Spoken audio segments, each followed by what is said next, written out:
WG, on the 28th of October 2018, you were sentenced by the District Court of New South Wales to an aggregate of 48 years imprisonment with a non-parole period of 36 years after being found guilty following trial of 73 separate charges of sexual abuse and other offending. Your offending in New South Wales comprised aggravated sexual assaults involving the use of extreme violence against your daughter over a period of 14 years between 1997 and 2011, when she was between 5 and 19 years of age. Your wife was also charged and convicted in respect of her role in that offending. On 9 July 2020, the New South Wales Court of Criminal Appeal dismissed your appeal against conviction and sentence.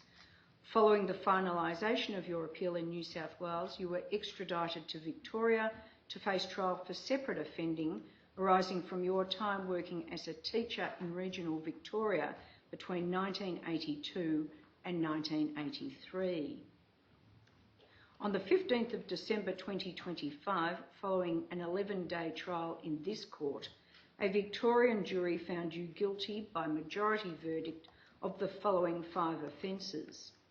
1 charge of sexual penetration of a person aged between 10 and 16, contrary to section 48(1) of the Crimes Act 1958, charge 5, and 4 charges of indecent assault of a person over 16, contrary to section 44(1) of the Act, charges 6, 7, 8 and 9.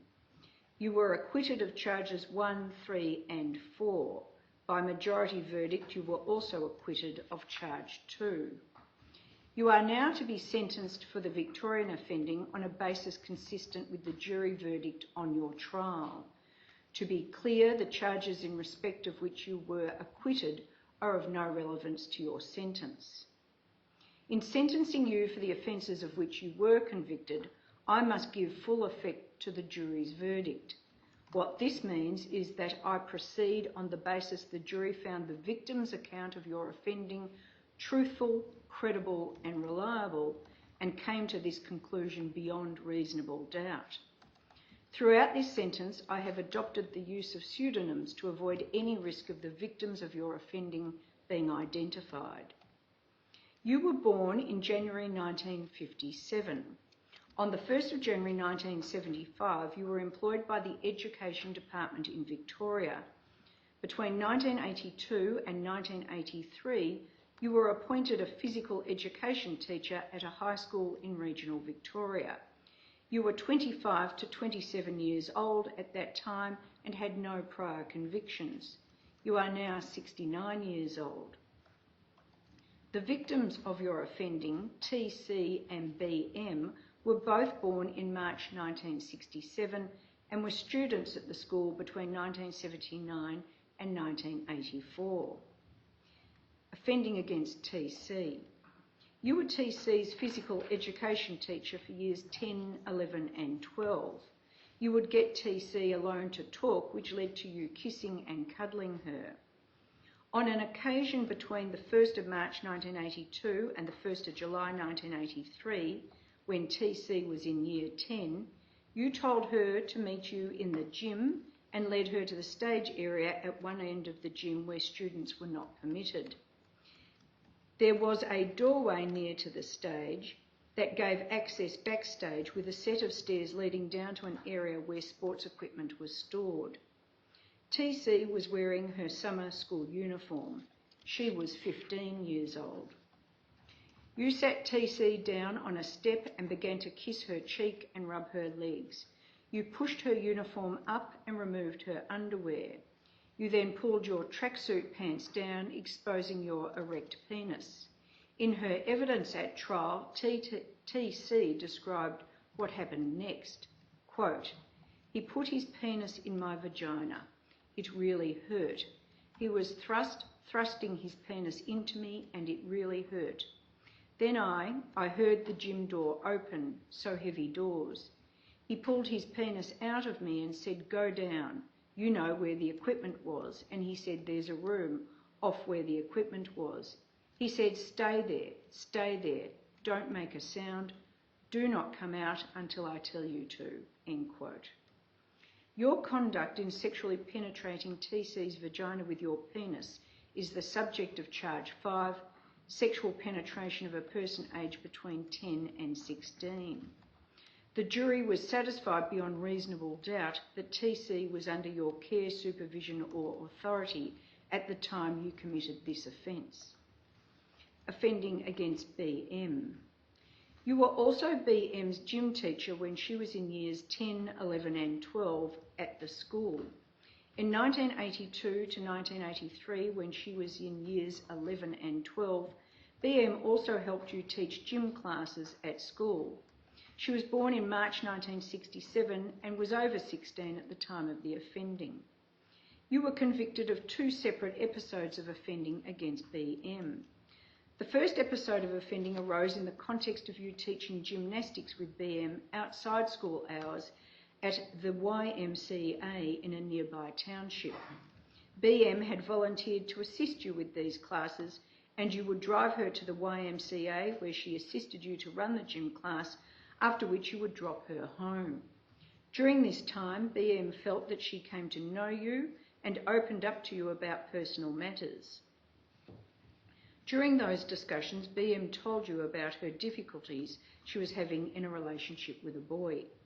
Through your discussions, you convinced BM that she had sexual and emotional problems, telling her she was, quote, frigid. In her evidence, BM said that you spoke to her about, quote, her inability to have a boyfriend because I was fat, I'm overweight, and because I was frigid and had all these insecurities, and he was the only one that could help me fix them, end quote. It was in the context of these discussions that after one gymnastics session in late 1983, you asked BM for a favour as a friend, suggesting that she accompany you to the gym hall. You said that you'd been invited to a Slimmers weekend and asked BM to help you with skin fold tests. Inside the gym hall, you told BM to remove her clothes, handing her a towel to cover herself. BM removed her clothes, leaving her bra and underpants on. She then wrapped the towel around herself.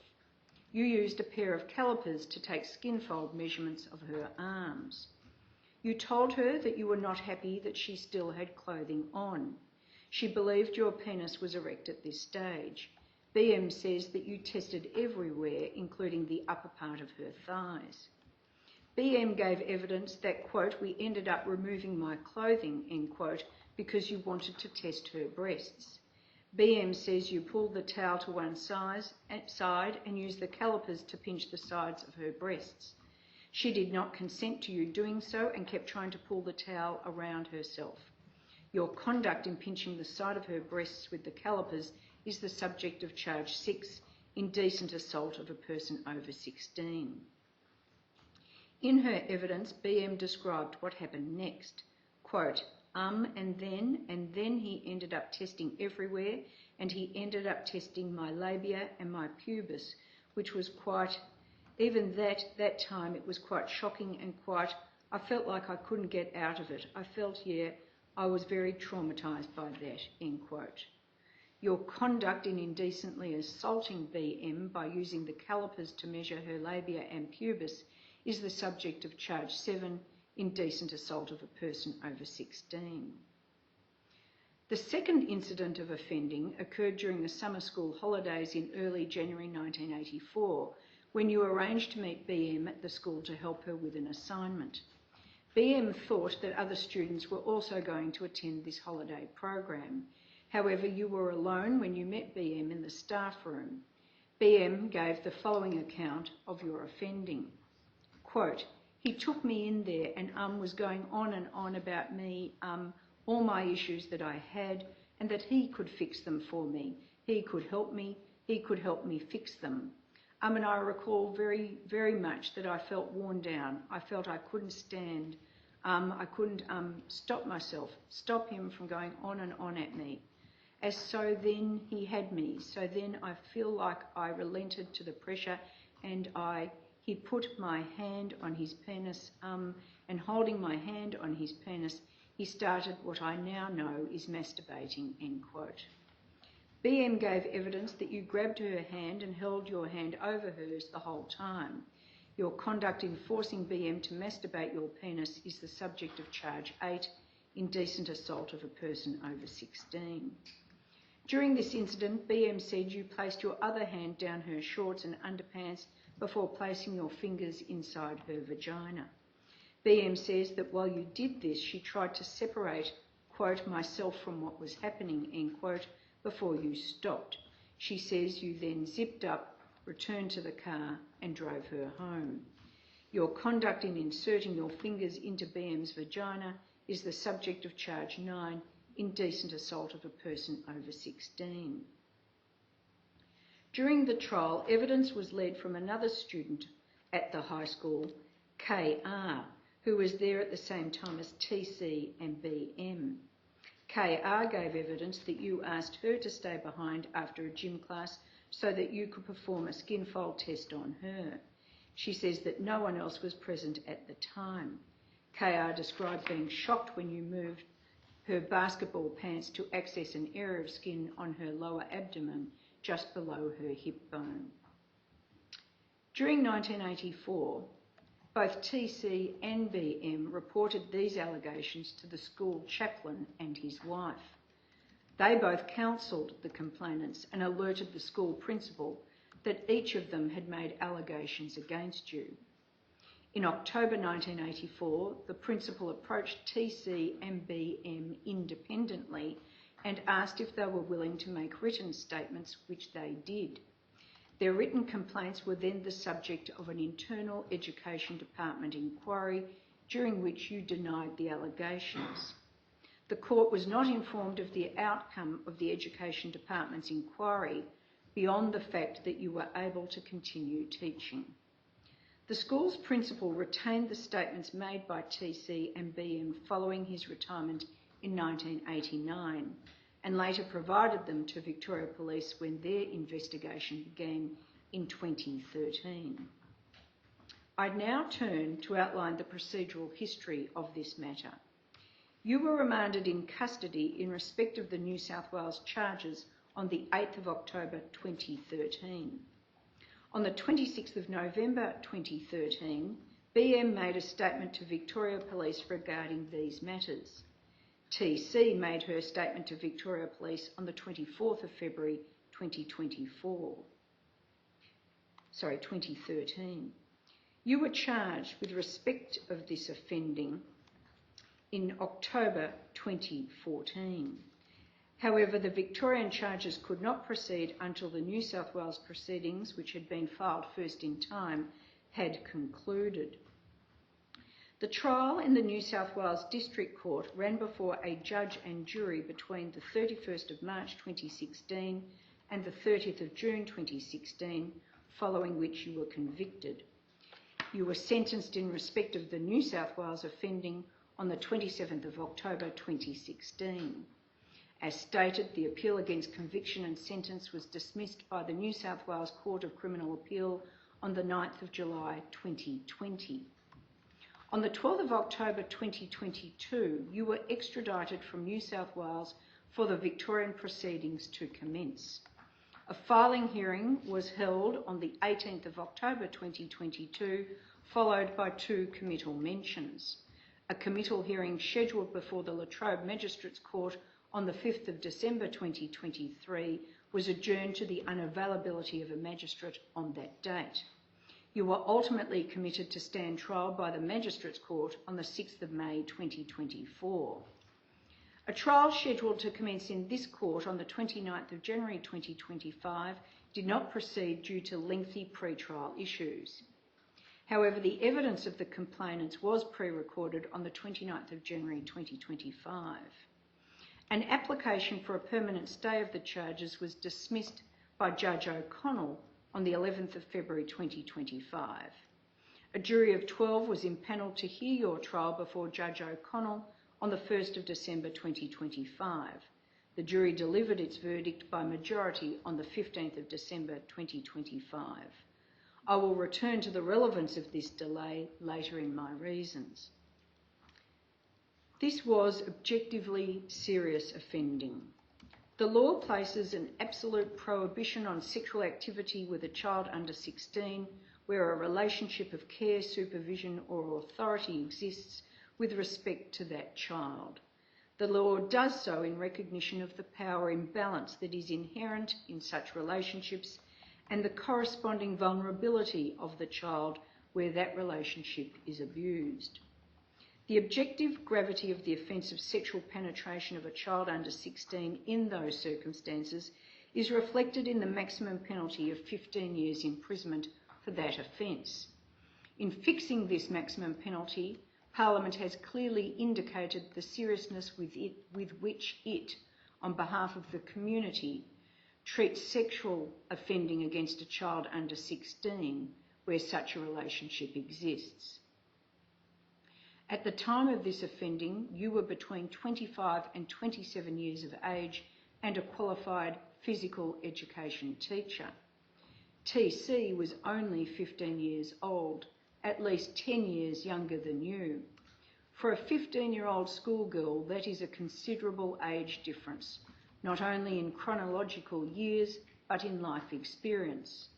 Your offending against TC was a breathtaking breach of the trust that she was entitled to as a student under your care, supervision or authority. Indecent assault is also an inherently serious offence, particularly when committed by a teacher. BM was also a student and you had been her physical education teacher in years 10, 11 and 12.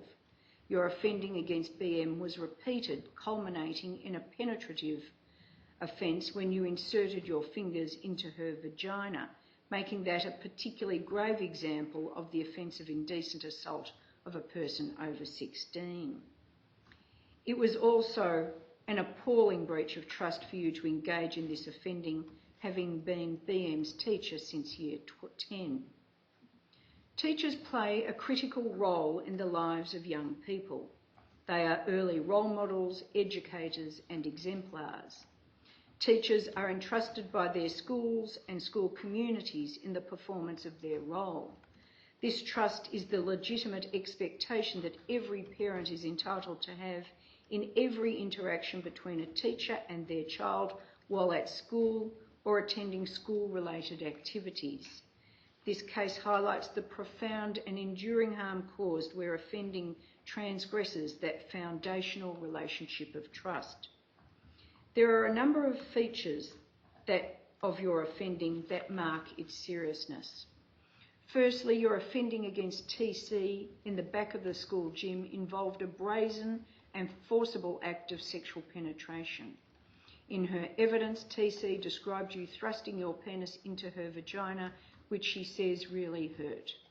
The offence of sexual penetration of a child is rightly characterised as an inherently violent act. Secondly, there is no evidence that you used a condom, exposing the 15-year-old TC to the risk of pregnancy or disease. Thirdly, I'm satisfied that you well understood the wrongfulness of your offending, as is amply demonstrated by the fact you immediately ceased upon there being a risk of detection, directing TC to hide and not make a sound, quote, until I tell you to.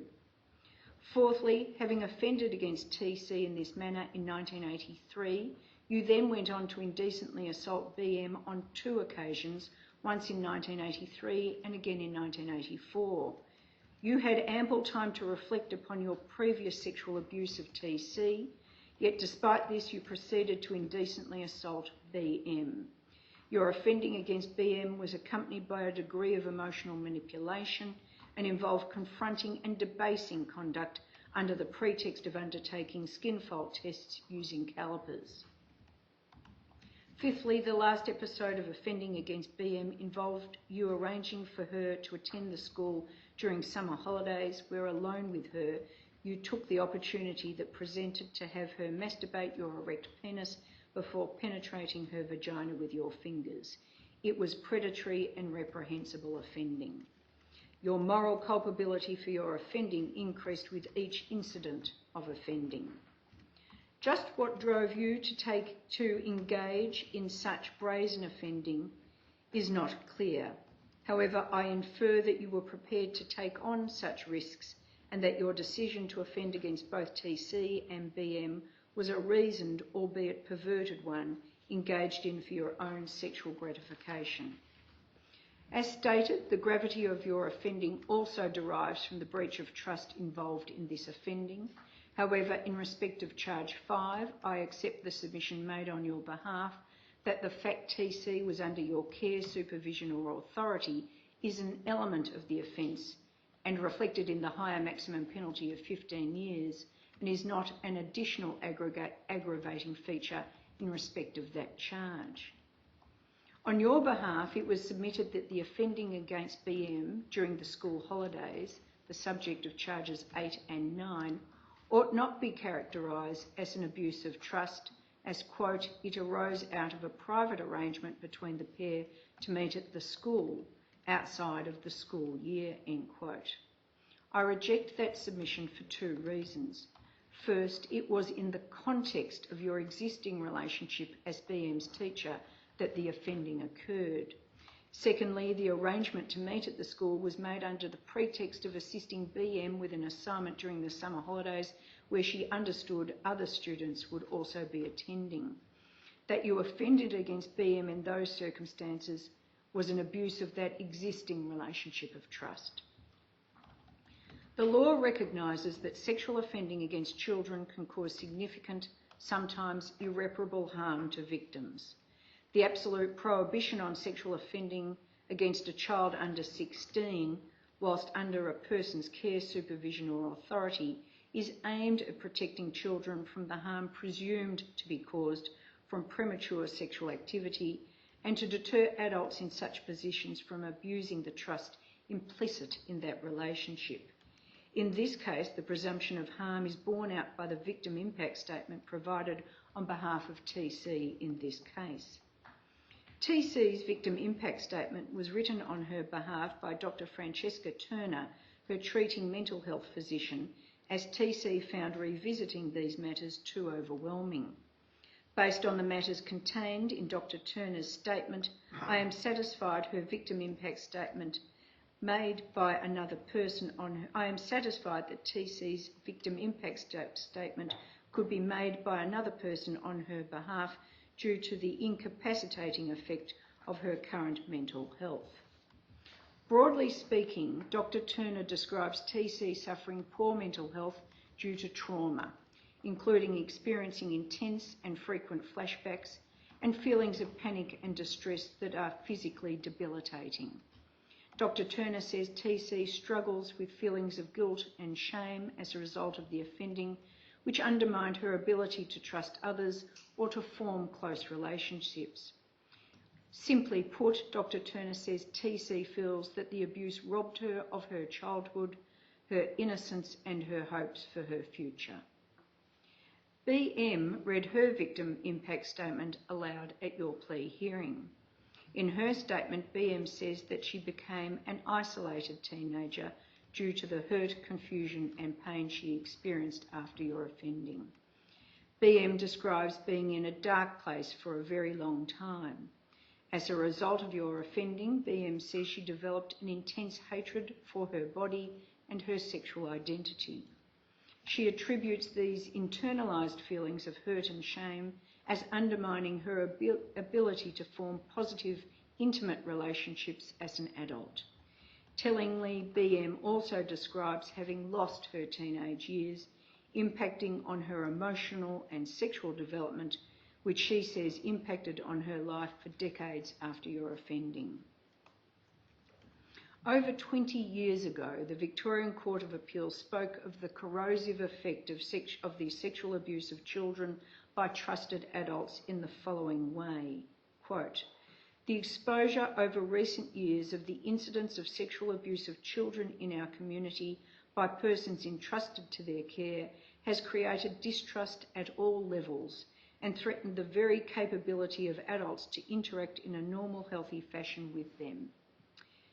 These comments have equal application today. In sentencing you, I must send an unequivocal message about the seriousness with which sexual offending against children by entrusted adults is viewed by the courts.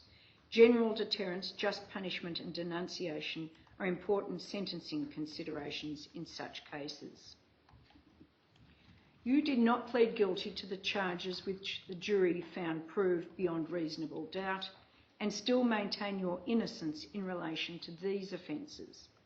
This, of course, is not an aggravating feature and you are not to be punished for running a trial. As I have made clear, by its verdict, the jury accepted the accounts given by TC and BM regarding these offences as credible, reliable and honest. However, there is no indication that you accept responsibility for your offending. To the contrary, in your assessment with Ms Cockerillo, you maintained that you never sexually assaulted the victims, but placed yourself in a position where you transgressed boundaries after both students had, quote, developed a crush on you. You have shown no remorse for your conduct and no contrition for the impact of your crimes on the victims. An offender who pleads guilty to an offence, particularly where the plea is accompanied by genuine remorse, is entitled to a significant sentencing discount. You are not entitled to that benefit or discount. I turn now to your personal circumstances.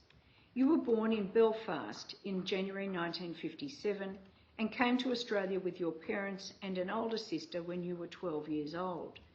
Your mother worked as a sewing machinist and your father as an optical mechanic.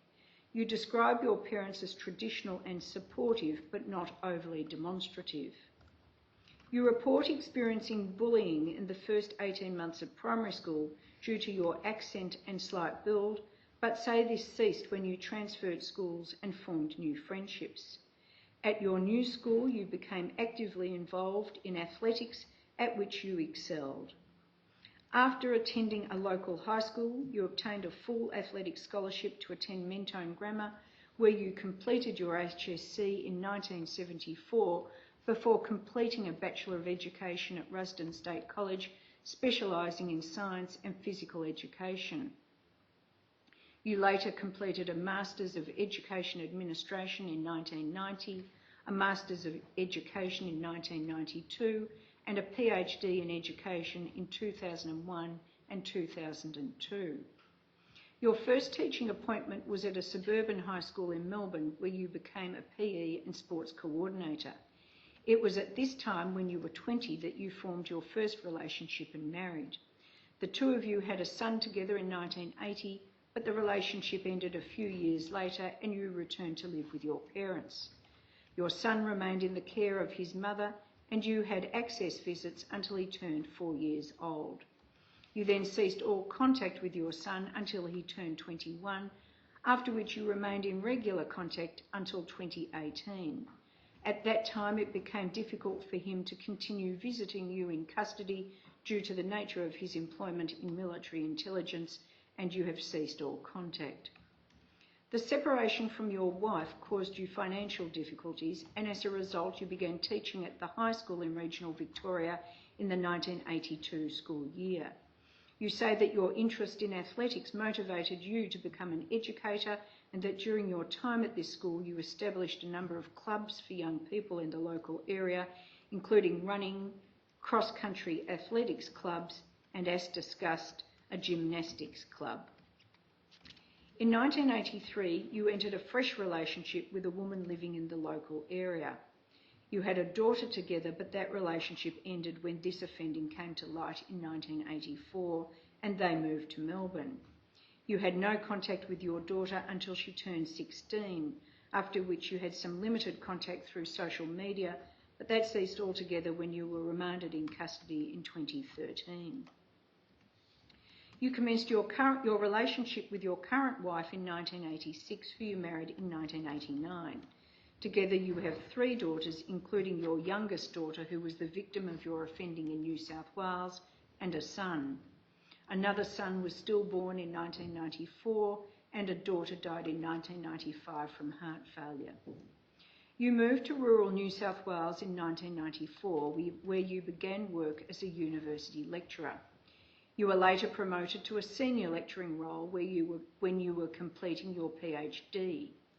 You ran outdoor education programs for the university involving weekend trips and holidays to Central Australia. In 2008, you set up a business to review occupational health and safety for businesses in Papua New Guinea. Your wife was your co-offender in the New South Wales offending for which she was also sentenced to imprisonment. You remain in contact, corresponding with one another, although you are uncertain whether the relationship will continue after your wife is released from custody. You remain in contact with your middle daughter and her husband, who remain supportive of you.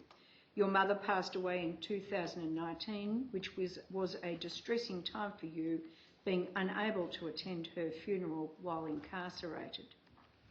You were assessed for the purposes of your plea hearing by psychologist Sandra Coccarillo, whose report dated the 6th of April 2026 was tendered on your behalf. Ms Coccarillo found no evidence that you have any mental health or cognitive disorder of relevance to your offending. You told Ms Coccarillo that you had never abused drugs or alcohol.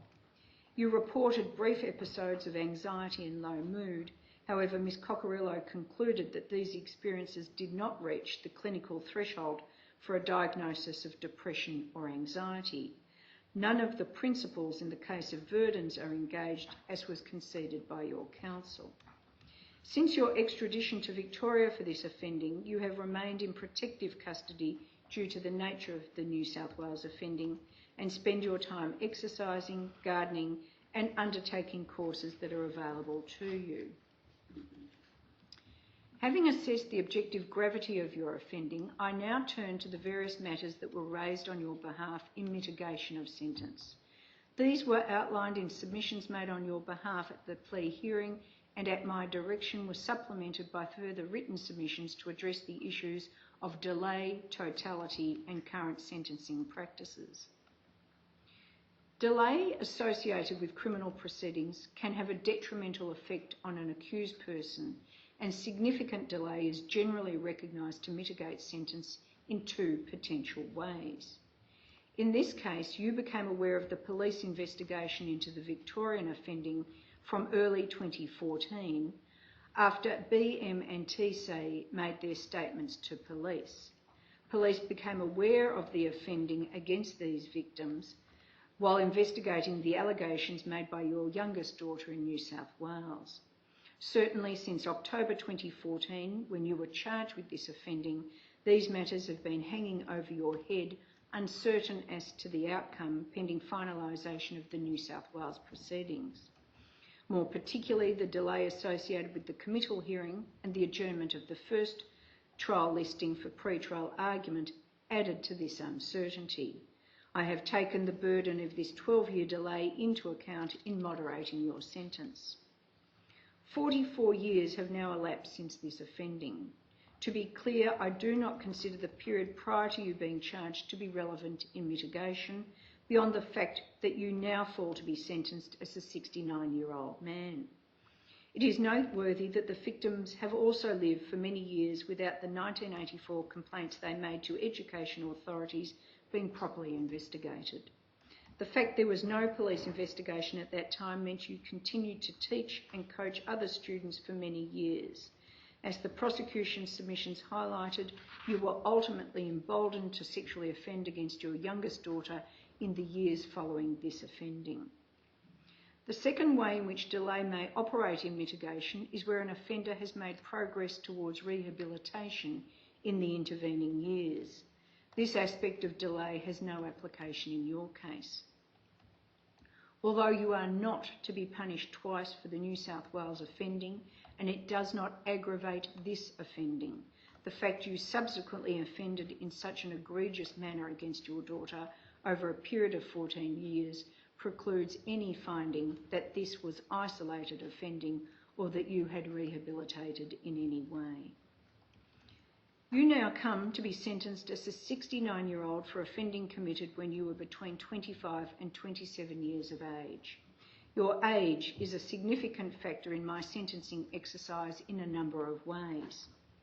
Although you are currently in good physical health, it cannot be ignored that each year you spend in custody will represent a substantial portion of your remaining life expectancy. You are not eligible for parole under your New South Wales sentence until 2049, by which time you will be 92 years old. The head sentence expires in 2061, which will most likely exceed your life expectancy. The length of your New South Wales sentence means that it can be anticipated you will become either ill or infirm whilst in custody serving this sentence, adding to the burden of your imprisonment over time. This is a weighty matter in mitigation of your sentence. Your age also interacts with other significant sentencing considerations, including that of totality and the risk of reoffending, to which I now turn.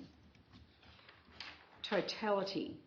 The question of the extent to which a sentence should be served concurrently with another sentence is answered in part by Section 16 of the Sentencing Act 1991, which provides, subject to a number of exceptions, that every term of imprisonment imposed on a person must, unless otherwise directed, be served concurrently with any uncompleted sentence imposed on the person, whether before or at the same time as that term.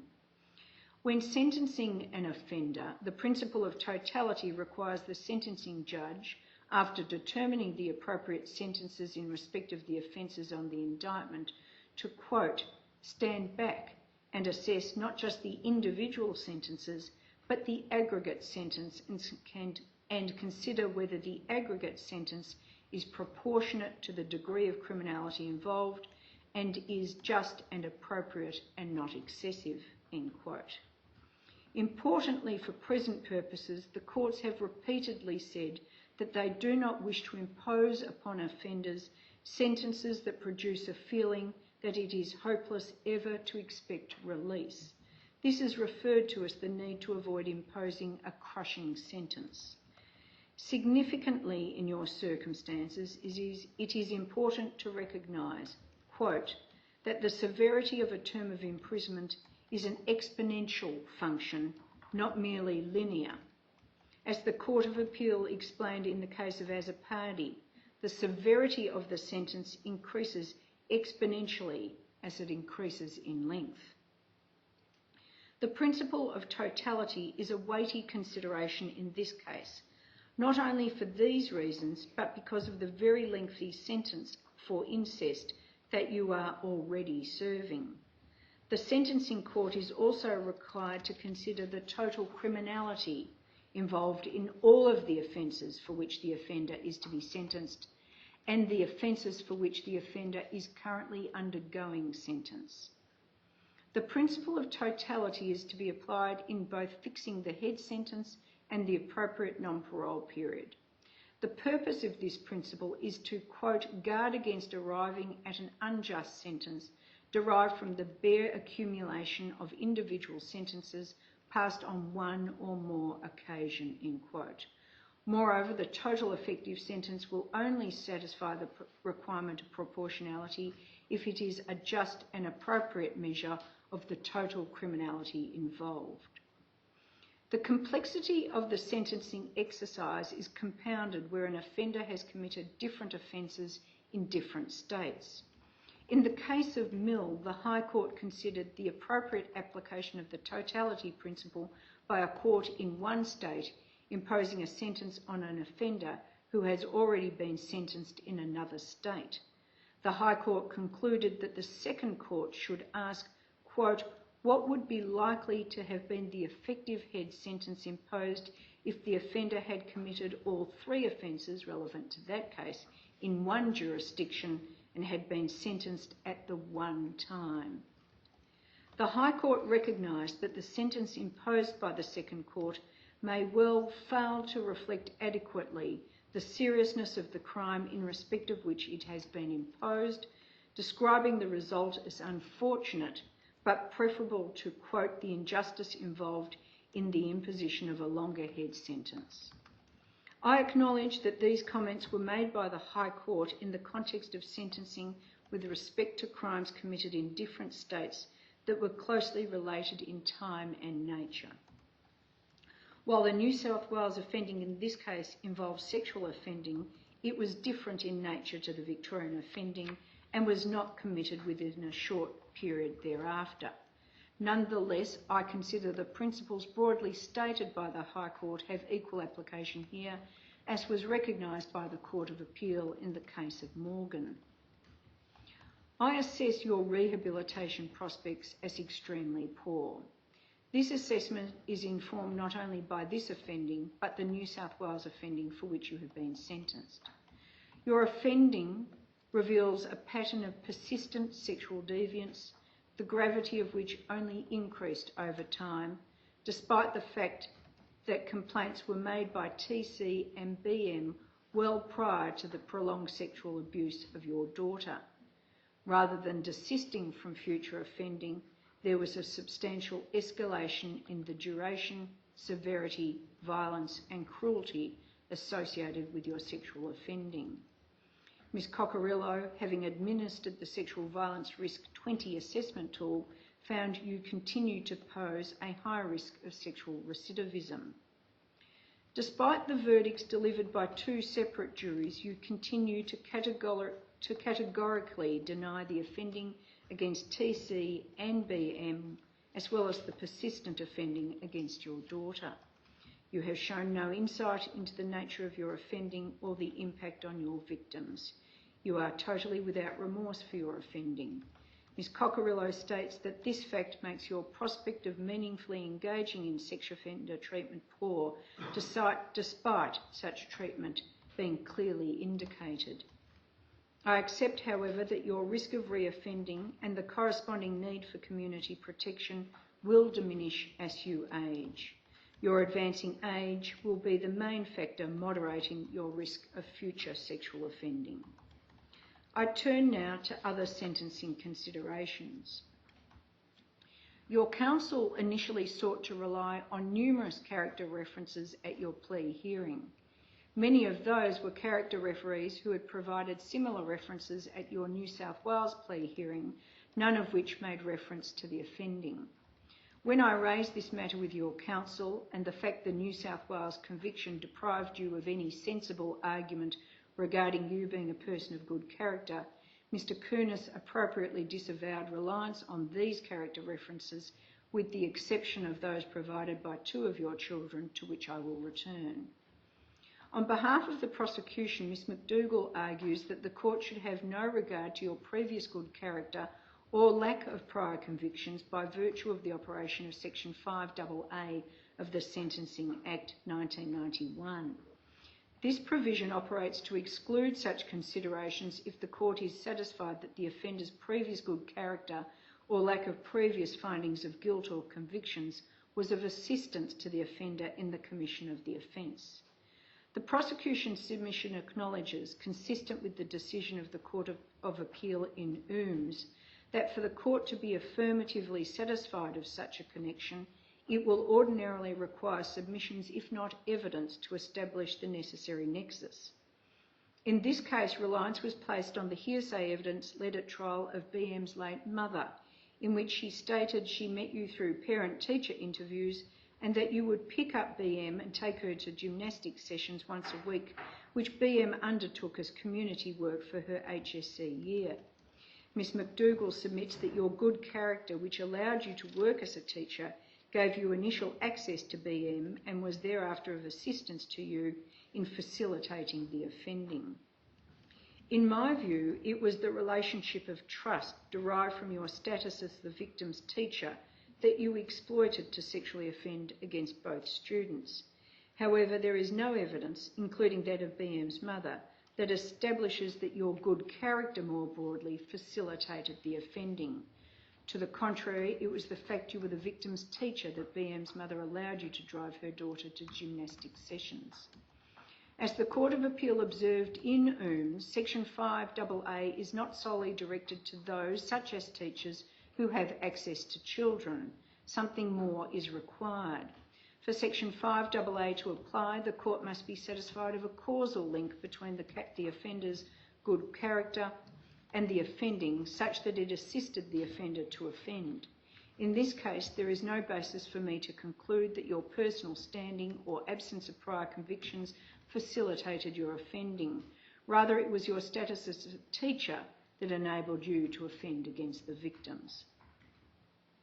As stated, Mr. Cooner sought to rely on character references provided by two of your adult children, in which they speak of your role as a coach and mentor, highlighting the work you did in Papua New Guinea. They refer to you as hard-working, principled and an exceptional role model to others, including young male and female athletes. While these references are personal reflections provided by two of your adult children, to the extent their statements are at odds with the nature and extent of your sexual offending, I give them no weight. Specifically, I disregard their assessment of you as a principled and exceptional role model to other children. I accept, however, that you continue to be supported by two of your adult children. I also have regard to the fact that you had no prior convictions at the time of this offending. However, this is a matter that also attracts limited weight in mitigation, given the grave and extensive nature of your subsequent sexual offending. In sentencing you, I'm also required to have regard to current sentencing practices. The relevant sentencing practices are those currently applied, rather than those applied by the courts at the time of your offending. However, the concept of equal justice also requires that I should have regard to sentencing practices at the time of your offending, if they can be ascertained, on the basis that these practices are relevant to arrive at a sentence that is just in all the circumstances. In relation to the charges of indecent assault, the maximum penalty is now 10 years imprisonment, although it was 5 years at the time of your offending. Although Parliament has since increased the maximum penalty for this offence to 10 years imprisonment, it is the lower maximum penalty of 5 years which applies to you. However, as the prosecution's submissions highlighted, I also have regard to the fact that the digital penetration was then only capable of being charged as an indecent assault. I consider charge 9 to be a very serious example of that offence, given it involved the digital penetration of BM's vagina by your fingers. I have had regard to the sentencing statistics in higher criminal courts helpfully provided by the prosecution for the years 1982, 1983 and 1984. I have also considered the extract provided from the first edition of Sentencing, State and Federal Law in Victoria, authored by Fox and Freiberg in 1985, in particular those portions which record sentencing data for the offences of sexual penetration of a person between 10 and 16 and indecent assault. As the prosecution fairly acknowledged, there can be no doubt that sentencing practices have changed over that time, with significantly more severe sentences imposed today than in the 1980s. I therefore take into account the fact that sentencing practices for these offences were lower at the time of your offending. That said, as has often been observed by the courts, there is now a much greater understanding of the impact of sexual offending on victims, particularly child victims, and that must be reflected in my sentence. In the case of Dalgleish, the Court of Appeal observed, in approaching the sentencing task, the court may bring to bear its present understanding of the devastating impact that offending of this kind has, even though such an understanding may not have been a feature of sentences imposed at the time the relevant offending occurred. The law requires me to have regard to current sentencing practices, but they are only one factor among many and do not control or set boundaries for the sentence that must be imposed. Even less so are past sentencing practices a controlling factor in my sentence. The serious sexual offender provisions of the Sentencing Act 1991 have application, and as a result, if sentenced to imprisonment on charges 5 and 6, I must regard community protection as the principal purpose for which the sentence is to be imposed in respect of charges 7, 8 and 9. The prosecution does not seek, and in the circumstances of your case, it is not appropriate to impose a disproportionate sentence to achieve this purpose. Section 6E of the Sentencing Act 1991 requires that any sentence imposed on a serious sexual offender is to be served cumulatively upon other sentences unless the court directs otherwise. As you fall to be sentenced in this category, I must consider the presumption when formulating my sentence with respect to charges 7, 8 and 9. Any orders for cumulation must, however, be moderated to the extent necessary to give effect to the principle of totality. The totality principle requires me to ensure that your sentence remains just and appropriate for the whole of your offending, even though I will be sentencing you to multiple terms of imprisonment for your offending against not one but two victims. The prosecution submits that there is a need for a measure of cumulation of the sentences imposed for this offending with the New South Wales sentence you are currently serving. In making this submission, Ms McDougall highlighted the fact the offending against TC and BM was different in nature and was separated by a significant time gap to that committed against your youngest daughter in New South Wales. Reliance was placed on that aspect of the decision in Morgan, where the Court of Appeal observed that plainly, where there is a significant disjunct in time or nature, totality may be given less weight, but it always remains relevant. The defence submissions highlighted the weight that attaches to the principle of totality, but did not challenge the proposition that a degree of cumulation was warranted. This is a very difficult sentencing exercise. Plainly, your offending against TC was a serious example of the offence of sexual penetration of a child aged between 10 and 15 who is under your care, supervision or authority. No sentence other than one of imprisonment is warranted for this offence. Although a suspended sentence would be available, I do not consider such a sentence would meet the requirement to operate as a clear deterrent to others and to unequivocally denounce your offending. This is the most serious charge for which you are to be sentenced, and the sentence I impose on charge 5 is to be the base sentence of imprisonment. It must be recognised that your repeated offending against BM followed this brazen incident of penetrative offending. The sentence I impose must recognise that you offended against two separate victims. I accept that there should be some degree of concurrency between the sentences imposed on the charges that arise from the two incidents of offending against BM. In other words, there should be some degree of concurrency between charges 6 and 7, being the first incident in time, the skinfold test offending, and charges 8 and 9 arising from the second incident of offending during the summer school holidays.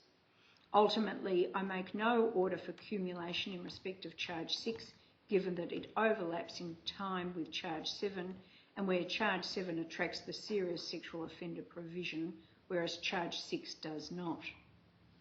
In respect of charges 8 and 9, however, there is a need for appropriate cumulation as between the two offences to reflect the distinct criminality of your offending conduct against BM, that is the subject of those charges, with charge 8 involving forced masturbation of your penis and charge 9 involving digital penetration. Both charges also require me to give effect to Section 6E of the Sentencing Act 1991. The most difficult aspect of this sentencing exercise is to give effect to the principle of totality, having regard to the sentence imposed in New South Wales. In sentencing you, I must do consistently with the authority in Mills, which requires me to consider the sentence I would have imposed were you being sentenced today for the offending in New South Wales, as well as the offences committed against TC and BM in Victoria. It is the weight that must attach to the totality in this respect that makes this case wholly exceptional. While the New South Wales Court of Criminal Appeal dismissed your appeal against sentence, it did not dispute the submission made on your behalf that the aggregate sentence imposed on you was the highest aggregate sentence and non-parole period imposed for the relevant offences in the period January 2008 to June 2018, according to statistics maintained by the New South Wales Judicial Commission. Ultimately, however, the New South Wales Court of Criminal Appeal determined that the number of offences and the extreme gravity of your offending made such comparators of little use. As stated earlier, by the time you have served 36 years and are eligible for parole, you will be 92 years old.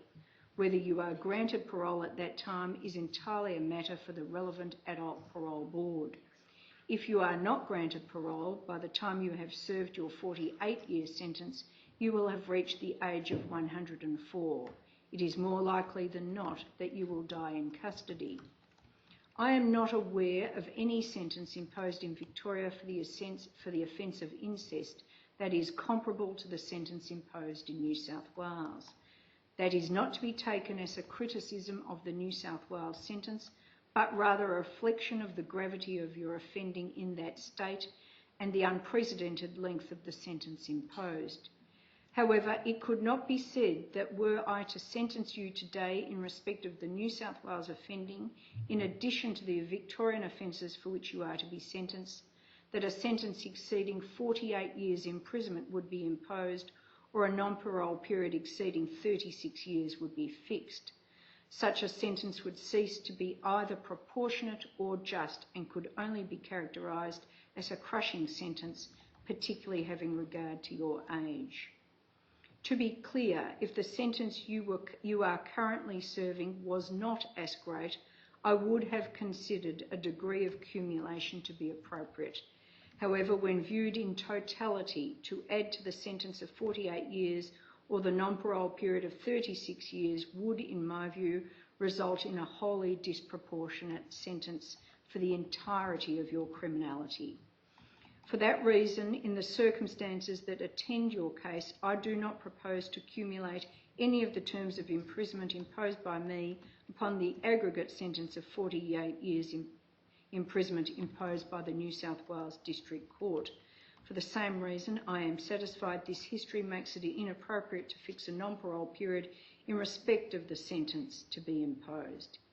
It is nonetheless important to recognise and state that the individual sentences of imprisonment imposed on you today are a vindication of the two victims whose accounts of your sexual abuse were believed despite your denials. Balancing the matters to which I have referred while having regard to the maximum penalties applicable to each offence, I sentence you as follows. On charge 5, sexual penetration of a person aged between 10 and 16 in respect of TC while under your care, supervision or authority, you are convicted and sentenced to 5 years, 6 months imprisonment. This is the base sentence.